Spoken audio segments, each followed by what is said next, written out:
The Articulate Coven is the original, unofficial podcast and fan community for Anne Rice's Interview with the Vampire and Anne Rice's Immortal Universe from AMC and AMC+. Welcome to The Articulate Coven. We're your hosts. I'm Joel.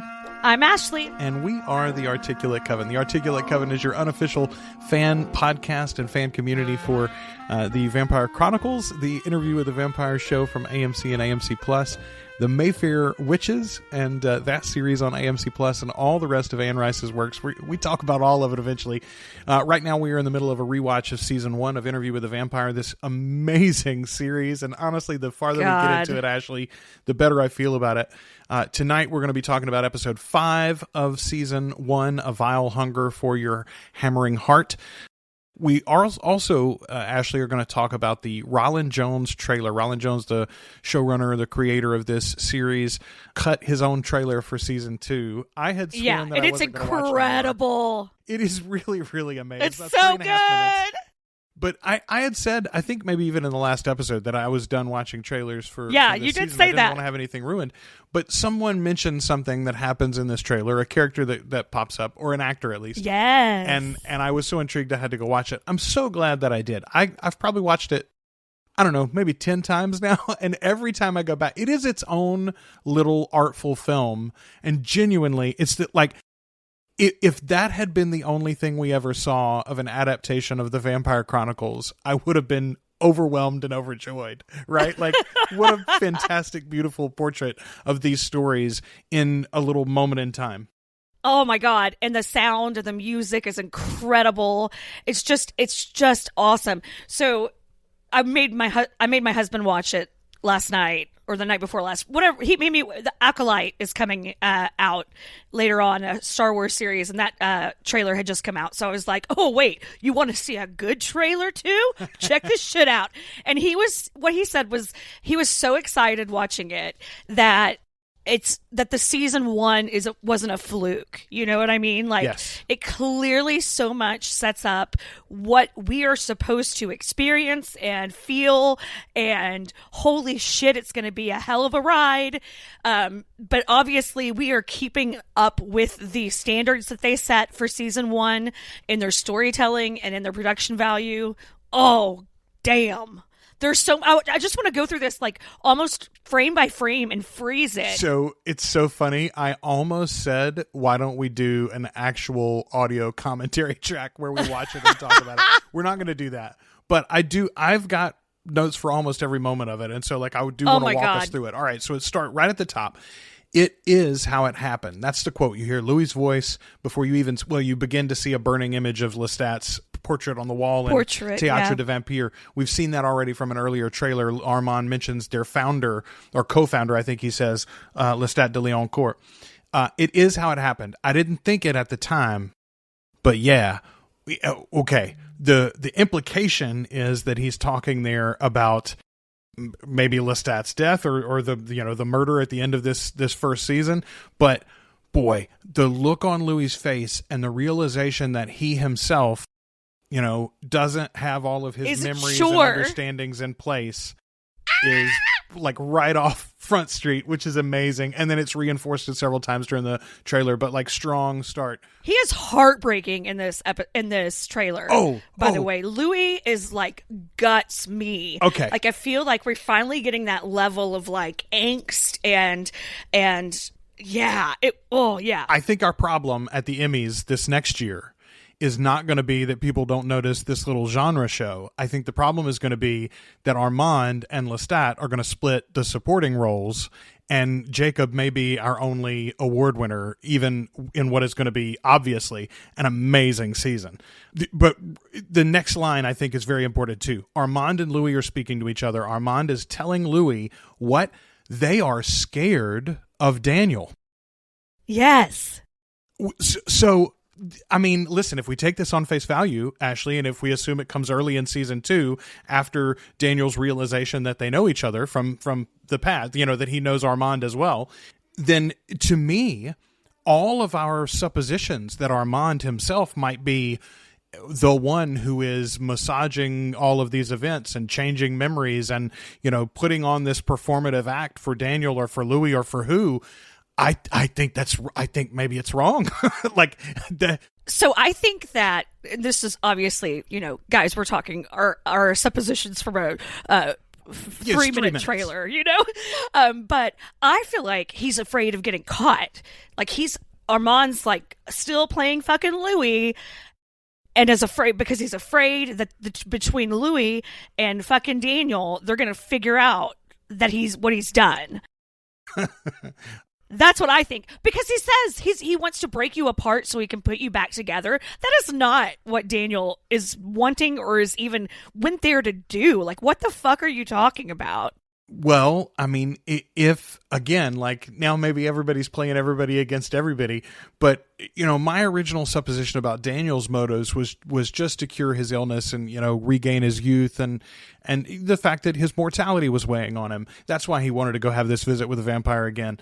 That to me from Armand sounds like he's trying to put you in the place where you'll give him what he wants, which is immortality. I don't know. So exciting. All right. The next line though is fantastic too. Louis now speaking, to Claudia, we think, our life is shit. It's been shit. It's going to be shit, but a shit life beats no life. First of all, just Rollins showing off in this trailer with the dialogue, I feel like, but man, I think, like, again, this sort of hints to me that we might get more of Eastern Europe than I had imagined based on how big Teatro de Vampire has been in the trailers so far and in the marketing so far.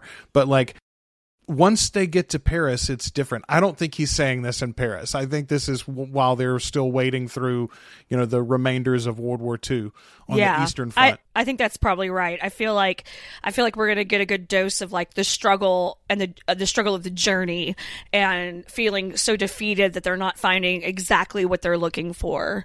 Okay, we see here a little glimpse. There's a haggard-looking woman with long nails and it looks like a vampire to me, but like a very bedraggled one. I think this is the old queen. I think this is the old queen of the coven. I think we're getting a glimpse right here at the very beginning of Armand and Lestat's relationship, which... I agree. Okay. My bet is, I'm going to go ahead and lay it, my bet is that somewhere in the middle of the season, 3 or 4, we get a full episode that is a flashback to effectively that, segment of the Vampire Lestat novel as told by Armand. Right. I think we get one episode where that story all happens. I don't think it's going to be spaced out through the season. Don't get me wrong. I would like a little Sam every week, but I think they're going to hold him off from us for an episode or 2 at least before we get Armand's backstory with Lestat.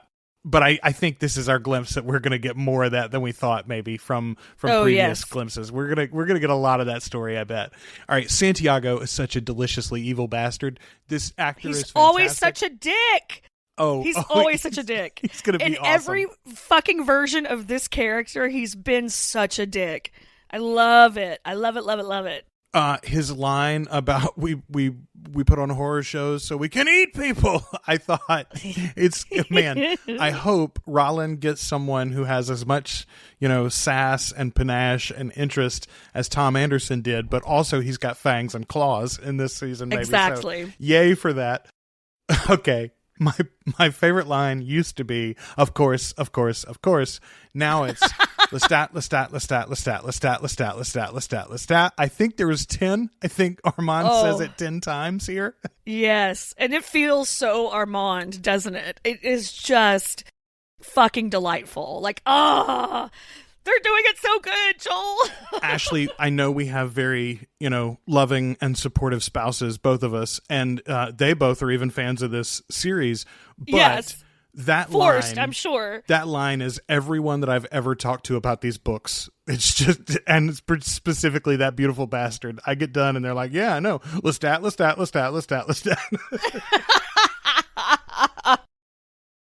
Okay, speaking of, and I stole a screenshot of this that I'm gonna use as like the thumbnail maybe for this segment of the episode. I don't know. There's an image of Lestat walking through the aisles of the theater, And at first I was like, okay, this is when, he breaks up with them and leaves the troop or whatever. Because it's right on the heels of Armand saying you can't script a hurricane. Yes, which is such a great line. Right? And it's so descriptive of him. I don't recall, I'm sure our fans will tell us whether I'm wrong, but I don't recall that being anywhere in the books. You can't script a hurricane. I don't either. Discussing Lestat. But it is so apt for the way that these characters describe him all over these books, though. All right, but he's walking up the aisle in the theater, and I thought, okay, well, that's easy enough. That's, him leaving the theater. But it's not, because the costuming is not that period. The costuming is the 40s, the 1940s, it looks like, for the crowd. And behind him on stage in what looks like, basically a trial going on, Louis and Claudia are on the stand. Oh, shit. I did not see that. We're going to see the trial, Ashley. Oh, my God. You guys. you guys. We're so excited. Look, listen. I knew there's shit deep in this that I still haven't picked up or noticed. I'm going to have to watch this 1,000 times before we get to the season. It's such a great image, too. It's super brief, but there is like a screen or a projection. I guess it's a projection behind, this the trial is going on. They're like on the stand as witnesses, but it's Louis, Claudia, and Madeline as well is beside them. Oh, and then damn. there are figures behind them with like powdered wigs on. So, I mean, it is absolutely a trial. And behind them all, at the very, very top, are flames on this projection. And I was like, oh boy, we are actually going to see it happen. This is going to be really interesting too, because I'm sure like the version of this that we're going to see is going to be so intensely fuck Lestat, like it's got to be, because we're seeing this Louis's version is already, whatever, but Armand has to protect what he did and keep his secret of what he had done and his involvement in everything and what he did to Claudia. So, okay. But I don't think that he does. I don't think that he does keep his secret. We'll get to that in a second, though. All right. So Lestat leaves the theater, and then, man, okay, we're going to talk about this in the episode itself later. I have downplayed in my head, I think, what Bailey did with season 1 and her performance in Claudia. The accent has always bothered me, still does a little bit, and I think I have knocked her in general because of that. But like, she's so strong in this episode we're going to discuss tonight, and our new Claudia here gets to show off with this line, picked another one over me. I mean, just cuts to your heart, doesn't it? Especially when you know where that's coming from. But like, God bless it. And it connects so directly with Claudia's angst in this episode that we're going to discuss this evening too. But like, oh man, just brilliant work there. And I think, I think she's going to be an amazing Claudia. I'm very, very excited to see what Delaney does with this. She looks a bit younger somehow too. She may be a couple of years younger too than. Yeah, she totally might be. I haven't looked at that. I just feel like she's dressing younger than she was trying to push in New Orleans. She was really trying to embrace being an older, her aging, her development as a woman, even though she was trapped in this miniature body, and we see it in the film version as well. In France, Claudia starts wearing dresses that look like what a grown-ass woman would wear, but like a little lady version of it, you know what I mean? But this like shot of her with this sort of like pigtail look with this kind of shapeless dress, and she is so angry and so in control, like out of control in that moment with her anger and her hurt, and it's such a strong, powerful moment, and the juxtaposition of her looking so young in that moment it fucking knocked it out of the park for me, and I am really excited to see what she does. I am too, and I think you're right. Like, it's just a glimpse, but what a glimpse he gave us. Okay, after that, this is the moment that brought me into this trailer to begin with. Justin Kirk. Now, I know Justin Kirk best from Weeds. He's been in a ton of stuff, though. He played the excellent, brother-in-law in Weeds, the goofy, moron. But here, he is a mysterious character playing looks to me a little older than he is Yes. himself, right? Like clearly in age makeup and, his hair is whitened, etc.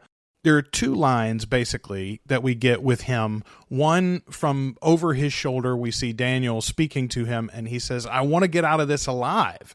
And then Justin Kirk says, "You fear Armand. You should fear the other one." Okay, first thing first. I mean, it's a fairly well-known actor, added to the cast announcements and the publicity very late in the game.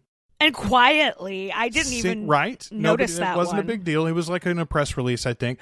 But and also singled out here in this trailer from Rollin himself, like literally put together by Rollin, where he's teasing us and showing us some things.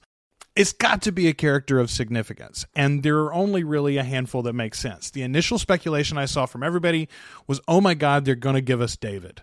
And that would make sense why you're aging him up, because then you can take all of that off. You can de-age him. Right. Yep, exactly. Right. And so maybe it's not exactly like a body thief situation, but you reinvigor this elderly man when you give him the blood kind of thing.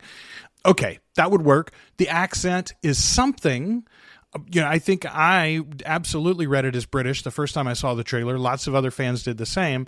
Erica Robert Paolo mentioned in her comments on it that it read more to her as just, educated Northeastern American kind of thing. Right. And basically like the classic middle Atlantic accent they used to make, right. Classic actors have. This was what Cary Grant sounds like, I guess, if you think about it. Right. The accentless sort of educated kind of. Yes, except it comes off, especially in the modern day, it comes off as not American. It's very anglicized because it's so influenced by the British accent.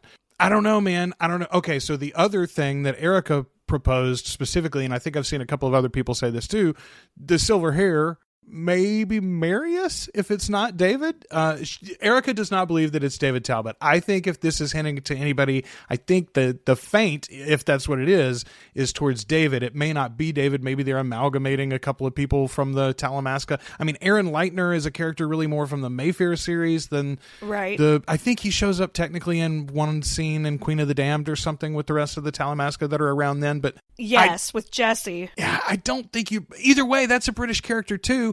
I don't know if they show us this guy and it's not either Marius or David, I'm going to be very disappointed. Justin Kirk's a great actor. I don't want this to be just a one season character. He seems to have though Daniel's confidence there, and so that to me would hint much more strongly on Talbot than Marius. Like Marius would not have a public front in that way, I don't think. Right, and he seems to know. And I also don't think Marius would meddle in that particular kind of fashion. Not that Marius is not a bastard of meddling, but I think that I just can't see him being involved in that. But who the hell knows how they're gonna switch things around on us. I got excited immediately because if it is David, then this is a great way to do kind of a reset mentally for all of us from the absolutely ridiculous version of the Talamasca we were stuck with in the Mayfair Witches, and hopefully a reintroduction of the Talamasca in a different way with this third show looming. I also looked all over IMDb and I could not find shit about this character. He's not named anywhere. He has not been named anywhere, and that's why I'm saying it's got to matter. It's got to matter. I totally agree, because the second we started that conversation in the group, I was like, oh shit, I didn't even register that it could be David. Holy shit. And then I got all excited and I got all up in the internet. Not a fucking word of it. Not a hint or a tease of a character mentioned. Yeah. I'm just hopeful. I'm keeping my fingers crossed and so glad that we don't have that long to wait. I know. We're barely over a month away now. Claudia says to Louis, "You're stronger." And the first time I watched the trailer, I just thought she meant after all we've gone through. No, this is after he's eaten Armand. Yeah. He's actually stronger now. And she sees it on him. And I mean, we see earlier in the trailer, we see him drinking from Armand's wrist. So that's not a surprise. But I like the fact that they are going to level Louis up a little bit in the series and show us how that happens and show us him understanding it and dealing with it, as well as Claudia seeing it. Well, they're finally getting to learn about their people, they're finally getting to learn about other fucking vampires. They've been waiting and waiting for this and been, searching and searching for it, for some meaning, for Louis some meaning, and for Claudia some companionship. That's all that girl in her heart is looking for, is someone to choose her. God, that is so true. Oh, it's so sad. She breaks my heart. It really is a tragic story. I know I poo-pooed it a little bit last week, and it's not my favorite parts, but it is beautifully tragic, and it is absolutely a part of the, prism that these two characters in particular, Louis and Lestat, of who they are, and I love both of them very much. It's a huge moment in their relationship. It's a huge, like, every bit of Claudia, her creation she was created to keep. Anyway, we could talk about this trailer for an entire episode. I want to hit one more hard though. It's you and me and you and me and you and me. And Ashley, the cutting of this is fucking teach it in film school, y'all. When is Rollin going to direct? That's what I want to know. Does Rollin direct an episode in season 2? I would not be surprised based on this trailer. I'm starting to think maybe he should do his own damn editing. Right? Fairly fucking fantastic. So that line in particular, though, the way that he does it, and he showcases, first he's speaking, I'm guessing, to Claudia, right? In desperation that this isn't over. She's telling him it is, and this is the way we're going to go. And he's like, it's you and me, it's me and you, it's you and me. But what does the trailer do? No, it shows us Louis and Claudia, and Armand and Louis and Santiago, and Louis and Lestat and Armand. And Armand. And what? and of course, right? And what? Oh my God, we know the relationship. Particularly, I love the fact that they put Santiago in there, right? Because that's our boss. That's our boss this season. Which right after the you and me. There's an image of, I'm going to call it Batman Louis in his full fucking garb. Clearly that man is up to some business. Did you see that? He's got like a gray, I don't know. It looks like a miner's jacket or something, like a thick leather jacket on. He's got his gear. He's going to go burn some shit down. Okay. So probably my favorite moment of the entire original movie, and there are lots of good ones, but the 94 movie, I think the best shot of the whole thing is the standoff across the bottom of the theater, Santiago on one side, Louis on the other, the scythe in Louis' hand as they run at each other, right? Like, it's just, that whole scene is like my shit, particularly. And the fact that they gave us vengeful one little shot of that Louis like that, oh my God. Woo, the end of this season is going to be something, Ashley. It is going to be amazing. Okay, this is the line that I started to mention earlier, and I didn't want to rush ahead. Armand says, I failed Louis once in my life. It wasn't in San Francisco. I think at least by the end of this season, maybe Louis doesn't understand the exact particulars of everything currently in our modern time setting. But by the end of this season, I think Louis will actually know exactly what Armand did. Yes, at every step of the way, especially as it relates to Claudia. And I think that line is as much to him as it is to Daniel. 100%. 100%. And even if Louis is not around in that moment, even if that's like, we find out that's just a scene between Armand and Daniel, I agree with you completely that all that shit's going to come to pass. Everything's going to come out, and then that will be a separation here at the end of the season. Man, and you talk again about Jacob Anderson's performance. The final line from him, I want this to remember, as he is just pouring tears and obviously it's heartbreaking. Trembling. It's amazing. Yeah, so good. This is the version of Louis that this version of Louis is the version of Louis that I've kind of been missing a little bit with this first season. It just didn't seem that things, I don't know, the great heartbreak of the world and being a vampire and everything and losing everything and losing everyone you love and leaving your family behind and losing Claudia, and just, he was very much in so many ways a very broken character. And I don't think we see as much of that in the first season, or they don't push it quite as far quite as far, and it tends to be more about he's more heartbroken about about his family and his relationships with his family changing, and I don't know, I just think that we're getting to see more of Louis' character from the book that I enjoy. Cannot wait. Honestly, Ashley, the last time that I obsessed over a single trailer as much as I have this one was probably the Star Wars Episode 1 trailer when it first came out. Had to download it on QuickTime. Right? Take 45 minutes to be as big as a postage stamp. Yes, indeed. Yes, indeed. With the good old dial-up.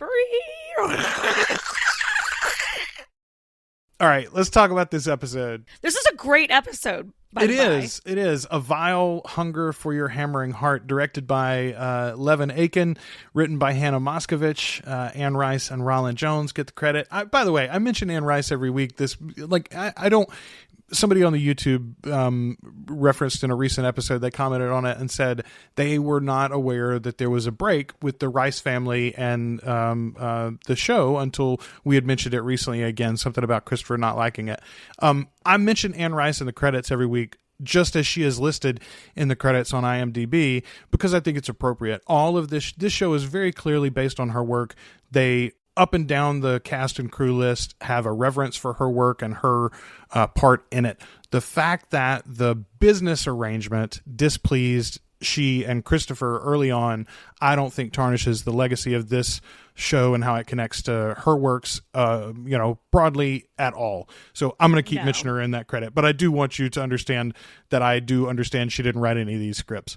Right. But they literally make such good use of what things she did write and pull directly lines from, as we've discussed, lines from the book directly, lines of dialogue from the book directly, descriptions from the book directly, and put them in the mouths of our perfect vampires. And so she is there, definitely.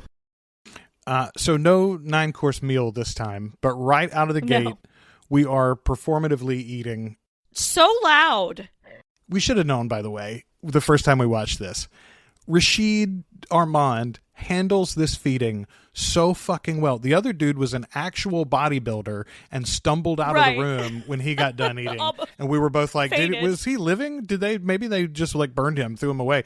Rashid is fine. He wipes his neck and then sasses away to Daniel as Louis orders him out of the room. I cannot believe we didn't pick up on this more direct. I know we suspected all along, but damn it, we should have known. Yeah, it is. Also, that you said performative feeding, and it was the loudest, slurpiest feeding. It was almost the same blowjob noises from the bayou.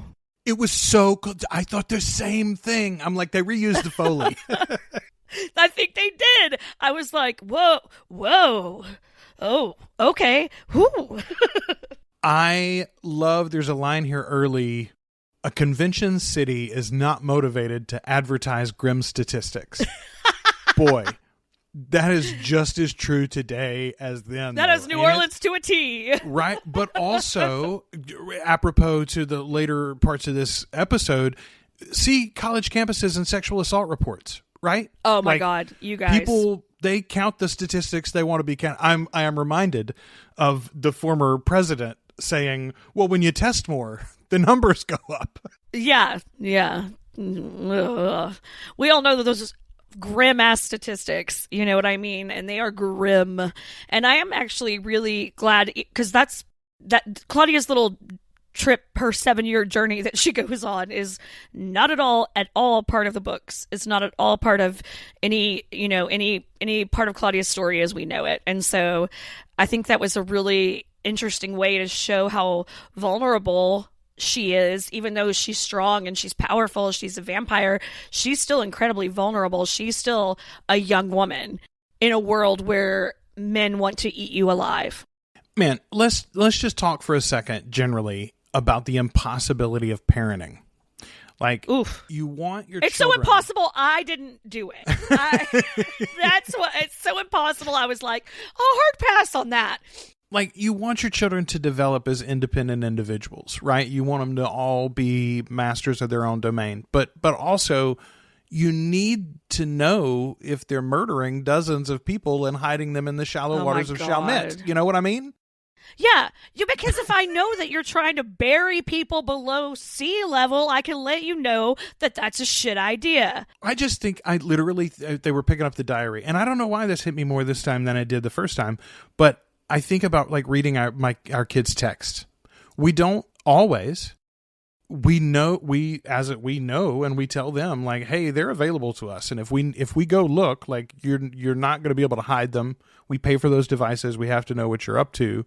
Please don't give us. But this is like the second aspect of this. And there's a great line in the X-Men 97 animated show. Don't make me let you down, Magneto says at one point, and it's like a double entendre there because he's holding people up, but also like that's how I feel about my kids. Like, yes, I understand it's a breach of privacy when I go into your phone. If you have proven to me over and over again that I can't trust your behavior, and it's going to make you unsafe as a person, but also, since there are other people living in this house, the rest of us unsafe, which is literally the case here, right? Like, she's hiding body parts and trophies, which endangers all of them. Like, Lestat is a very powerful vampire, but if the entire New Orleans police force comes for him and burns that building down, he might not make it out, right? Like, same thing with Louis. So, like, their lives are literally on the line here. And, you know, the nonsense that I deal with my children is not of that heightened nature, obviously, but it feels that way sometimes, especially when, unlike Louis and Lestat, I'm not going to have 40 years to raise my kid. Like I got 18 at best, and then they're outie and they get to do what they want. Anyway, it struck me. It's not just the vampirism that makes this all very hard, you know? Oh, 100%. Also, like, relationships are complicated and families are complicated and families go through, changes. I think about how many different people I've been since I was like 16 years old. You know what I mean? Like, I've changed and become so many different versions of myself, you know, as I've grown and changed, and my family has done the same thing, you know, and to see it in this heightened way, to see kind of a family dynamic also in like the most stressful time a family can be, you know, sort of falling apart. She's completely shut them out. She's not communicating with them. She, even with, you know, Louis can't even scratch into her mind a little bit at this point, you know, when she's they come home and she's drunk. They come home and their daughter's drunk in the house and has let cops in. You know what I mean? Like, holy shit, have you lost your fucking mind? She ate a drunk man and got drunk. Hilarious. And I had, again, I don't know if this is a reference to the scene in the 94 film where Lestat gets her a little drunk with two drunk boys that he lets her drink. One of them was already dead. But yes, like watching Claudia kind of stumble around, it was hilarious. Absolutely. We're watching Modern Family with the kids, and like this was like one of those Haley moments. You know, she got arrested for assaulting the cop or whatever. Yes. She comes home just absolutely blasted. Man, Lord. So, but you skipped over my boyfriend though. There's a Tom Anderson sighting, folks. Oh yes. And he's kind of Silver Foxy at this point too, as he's been tapped on the shoulder by Baton Rouge. Yes, he'll be going to Baton Rouge to the state capitol. I love it when he uses. Now I can't remember. It's like a pig in a daffodil field, and then he like lets it hang out there. He's like, I don't know what it means either. I don't know what that means. I'm just talking to hear myself speak. Y'all, he's I don't know if such you've a ever... great addition. I'm really glad that they added. If you're going to add in brand new characters that we don't know, please make them as entertaining as he was. Well, and give them lines like, "There's one of them temperance fart knockers running again." The city of 1,000 saloons shamed into the shadows. Like, oh, yes. Jesus, I want to play Tom Anderson in a stage performance of Interview with the Vampire. Put that out in the universe. Yeah, we need to make a vision board for that shit. Rollin, where's the community theater rights, baby? Come on, man. Yes, we're ready. All right, are ready. Let's go back to the house now. Let's talk about the cops, because Ashley, you may not know this, but Deputy Habersham, the cop that shows up there, that's actually a historical character. He's a member of an illustrious family. One of his future descendants actually is going to be heard in a courtroom. Your Honor, I'm just a plain country lawyer. I don't know much about the city ways, but I do believe this is the thickest accent.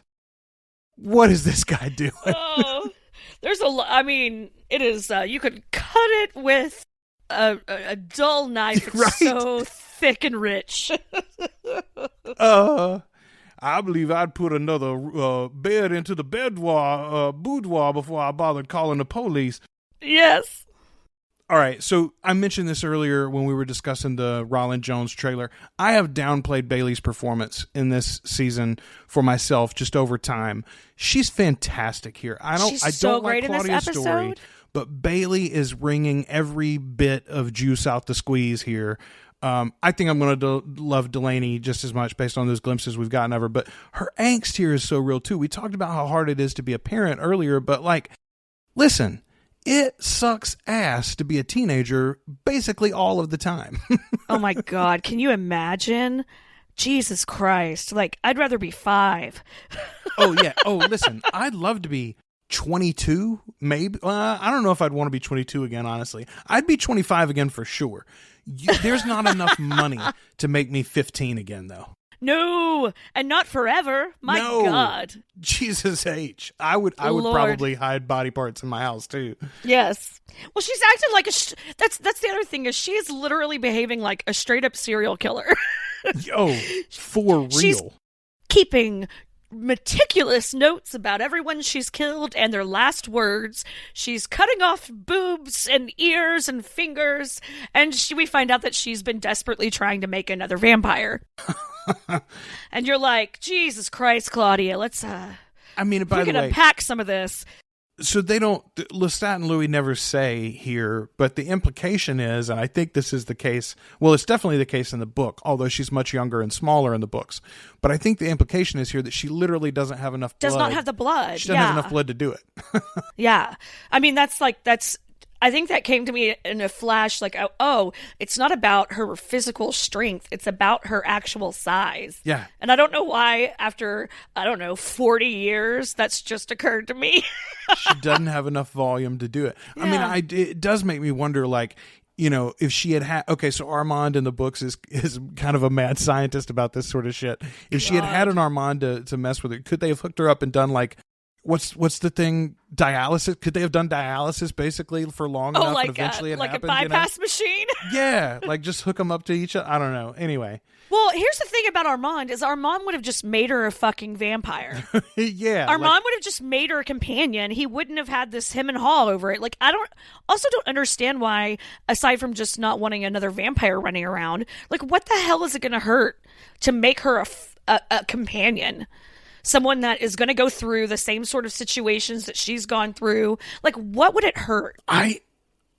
Especially here, as she lays it out there, it really does befuddle you. Like, it's like just Lestat's pride and selfishness, you know?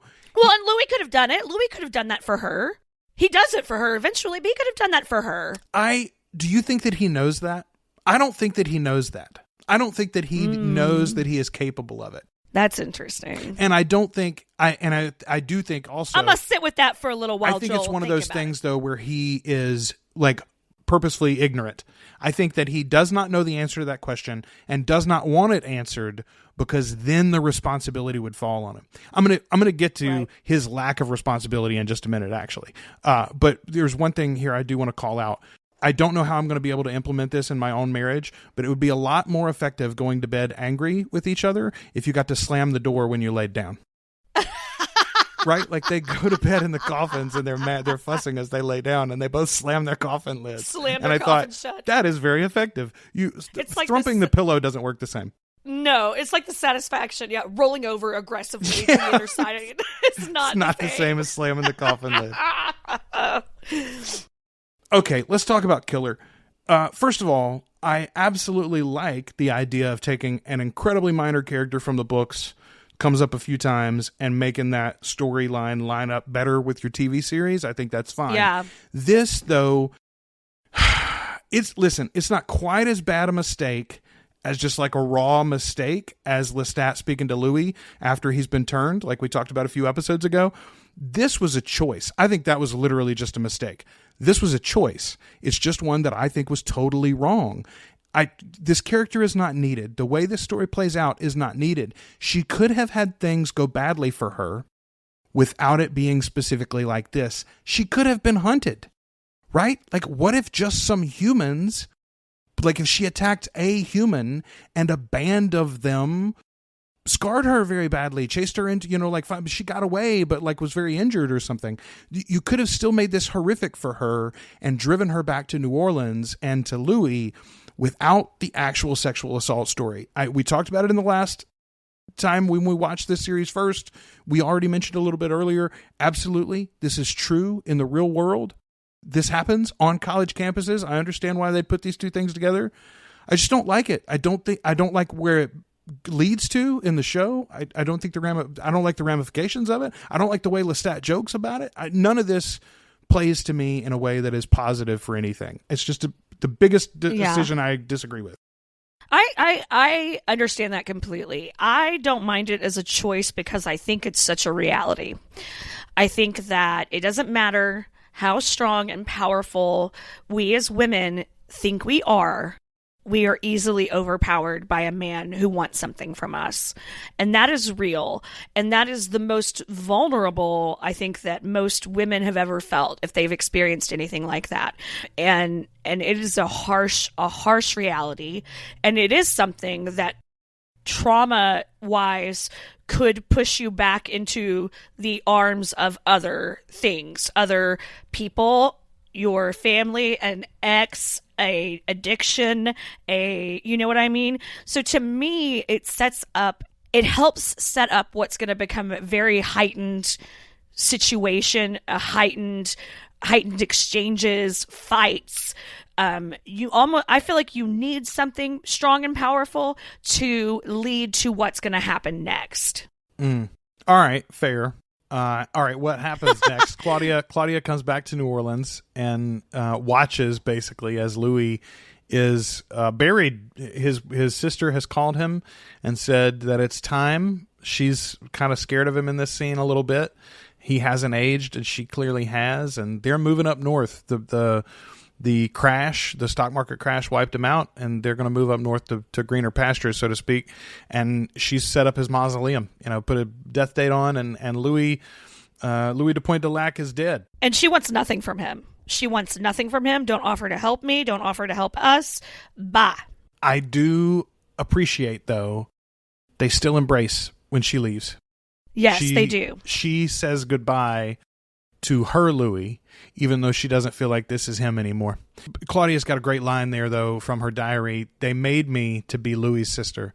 And that is exactly the relationship that we've been building to in this series. It's absolutely the way they're going to play it in season 2. It's clear as this is a baby-sister relationship. I shared a reel on our Facebook group recently, like last week sometime, from the Drew Barrymore show. She's talking about, now I can't remember who gave the advice, but somebody had given advice formerly on her show. Your family knows how to push your buttons because they installed them. And that's what this entire final scene is about. Yeah. Lestat. Yeah. Ashley, I'm going to be very, very raw here. We talked earlier about how hard parenthood is. I've got a 14-year-old who just loves to fight, with me especially, loves to argue. And I, because of my own nature, find it hard to de-escalate. And I saw it so clearly in Lestat's behavior here once Claudia comes back. She does not come with hat in hand. No. She also, though, did not come to fight. Not at first. And he starts it. Now, it escalates because Louis attacks him, and then Lestat begins to defend himself. But it all happened because Lestat had to be shitty out loud. He couldn't just keep the shitty thoughts in his head. I tell my 14-year-old that all the time. You can think that the rest of the world is the biggest idiots that ever, you can't believe they can tie their shoes. You can think that all you want. Keep it in your head. When you let it out, then you draw battle lines. You demand retaliation and response. And boy, I'm guilty of it, and I felt it as Lestat started this thing. Man, he grabs her. Ooh, Lord. And she's scared. Like, she looks scared. Terrified. Of him. Yeah. And I think that that's something, you know, you and I have talked a lot about this scene and how hard it is, and that we hope that it's not 100%.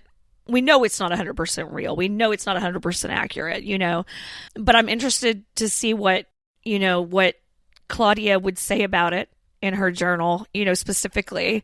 I don't think that maybe they do address that. I don't think so, though. And there has to be a reason why they want to leave him, and it is literally the fear of that Louis has that he's going to hurt Claudia. I think, honestly, is what it comes down to, especially in this situation. You know, we talk about domestic violence, and a domestic violence expert that I kind of follow on social media and things says that the moment that a partner has put their hands around your throat, that your risk of being killed by that partner increases by something like 60%, which is wild. That one time you let yourself go that far, that is going to, it's just crazy, crazy, crazy. And I think that has to be what is pushing us to leave. We have to have a reason. It had to get this violent. It had to get this scary. And it is, man. When he's dragging Louis by his throat, it's literally so like terrible. Under his jaw, it is horrifying. Like, I let myself. This is a very heightened, fantastical battle that we see here. It's not a fight that people would have in their house. Because it's vampires fighting, right? But it's literally a fight that people would have in their house. God, and just in a when very he tells smaller Claudia, version it's of it. fine. It's fine. We're okay now. We worked it out. It's fine. Just stay It's out fine. there. Don't come. Stay where you are.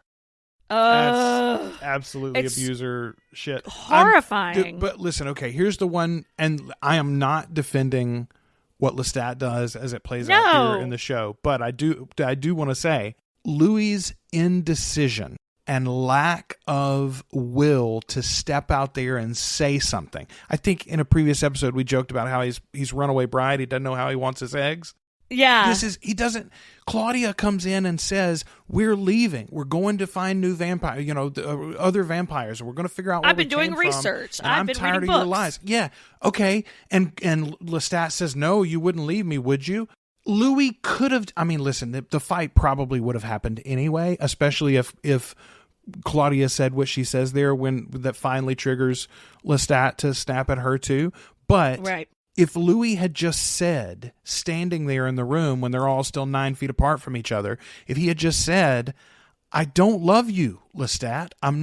This is not working." Yes. He can't even say that to him at the end of this episode. Exactly. He's literally been defeated and he still can't say it. And he still can't tell Lestat he doesn't love him, because that would be a fucking lie, because he does love him. Well, I'm saying, we love shitty people sometimes. I mean, yes, boy, that's true. That is absolutely true. But like Louis' lack of agency. Yeah. Self-will, self-determination, I think is going to be an ongoing problem for him. And no matter who it is that we've sort of like pondered is actually pulling the strings on, this interview and the performative things that they're doing with Daniel, etc., whether that's Armand, whether that's somebody else behind the scenes, whether it's for Lestat or what, I don't think it's coming from Louis. And when is Louis going to do what he wants? That continues to be the question. I mean, hardly ever, and maybe never. There's an interesting, to go way, way, way back towards the beginning of the episode. Daniel and Armand are talking, and he says that this is like Louis basically committing suicide, like telling this story and letting Daniel presumably writing this book that he's going to write is going to bring, all of the vampires to Dubai, crawling up the sides of the walls, which is, essentially what kind of happens with in Queen of the Damned with once Lestat has really, really, really caused some ruckus. But so I feel like we're definitely pushing towards and setting up Queen of the Damned for sure. So it's so interesting to me because that's the thing. This whole fight scene is so out of character for Lestat in the books. He does not treat Louis this way. They tussle once ever in the books, and it's very minor. Meanwhile, it is precisely, sometimes beat for beat and moment for moment, including lines that happen in the air straight from a scene between Armand and Lestat, right? Now, Yep. Also think about, just as you said, in the build-up to Queen of the Damned. So when we get to the modern storyline in the Vampire Lestat novel, Lestat is he's written this album. They've done all these music videos. He's planning this giant concert and tour, and everyone that is a vampire that still has any connection to him is telling him they're going to come for you and kill you. There are moments early in the books where people try to attack him. There are moments late in the book where people try to attack him. And then the end of it is literally like, they're burning the world. What's going on? And is anybody going to make it out alive? Anyway, these two things seem to me to be connected in a way that I can't shake. And again, it's like, where are they massaging the modern storyline to make these things fit so that this is all... I need answers for this episode in season 2, and I'm very hopeful that we're going to get them. I think we will. I think that I hope we will. I think that we're gonna very slowly see, I think, kind of the veil falling from Louis' eyes as the more he's talking to Daniel and Daniel's asking him questions, more probing questions, the more time he and Daniel spend without Armand hovering over them, they're going to be having different conversations. And so I could see maybe, it's like was it raining? That scene, yes. Where he's like, oh, wait, was it? I don't remember. But maybe, through these conversations, he's going to slowly start seeing things for what they really are. I mean, I think that has to be where this is heading. Man, we've talked sometimes in our rewatch here about specific images that we noticed this time. With my beautiful monitor that I was watching this episode on in HDR, the splayed out body of Louis as he's landed there in the courtyard is so fucked up. Like, his legs are akimbo, his arms are like clearly broken in several places. It is really, really crazy the way that they make him look. And then they follow it up with this amazing shot of Lestat descending down behind the two of them and then hovering there. So beautiful. Powerful. It's a conclusion of a fucked up storyline. But kudos to director and cinematographer. Well, who's in charge. Who's in charge at that moment. You're like, well, y'all gonna have to do something. I think we referenced this in our first watch too, but in case not, I'll mention it here. The song to finish the episode, pretty jarring the moment that it comes on. It's called Home Is Where You're Happy. It was written by Charles Manson. That was referenced earlier in the episode. Yeah. Daniel says Charles Manson wrote a few songs. I did not catch that at all. I'm shocked I missed that. Yeah, I had to look it up to verify, but it absolutely is. Home Is Where You're Happy is the name of the song. Shit. So he lived apparently and played with the Beach Boys for like a few weeks. Like, there's a couple of crossovers there. Yeah, that's a pretty wild story, and he was really, that's one of the reasons why he chose that house, was because it had belonged to a music producer that had kind of like snubbed him, and that's why that house was chosen. It had nothing to do with Sharon Tate, had nothing to do with her at all, or anybody else that was in that house. They literally used to belong to a music producer that was like, nah, I'm gonna pass on your stuff. Man, it's a real like, what if Hitler had gotten to art school kind of situation, huh? Oh, Jesus, I mean, for real. Yeah, but he ran around with the Beach Boys and for like briefly was buddies with one of them, and he was trying to help him get his stuff produced, and that's kind of how all that shit started going down. For the true crime fans that also might be with us. Bum bum. In the criminal justice system, there are two separate but equal... No. And Ashley knows everything about both of them. Because hyperfixation. All right, so listen, I don't like this episode, but there was a lot there. Absolutely. Yeah. This is great. This is a great series, and the trailer shows us that is not, as your husband said, not just a fluke. Yeah. We've got more greatness coming in May. Yeah, absolutely. We have 2 episodes left, right? In the rewatch? Is that what we've got? 7 episodes in season 1. There are going to be 8 for season 2. We know the titles for the first 7, but the title for the 8th episode is apparently a spoiler, and they're going to hold it, I think, all the way until the very end. Ashley, I'm excited to begin the downhill slide on this one with you. And, yes! Thank you to everybody who's been commenting on YouTube and Facebook and Discord and elsewhere and checking out our stuff. We appreciate you. Watch the 6th episode of Season 1 before we come back and talk again.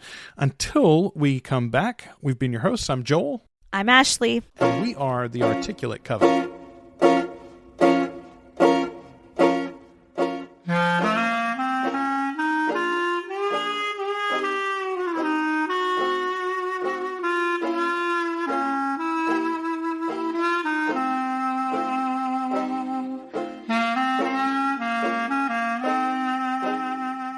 Thanks for listening to The Articulate Coven. You can join our community on Facebook by following the links in the show notes or searching for Articulate Coven on Facebook. You can subscribe to the show in Apple Podcasts, Spotify, Google Podcasts, or at articulatecoven.com. And share us with your Anne Rice-loving friends.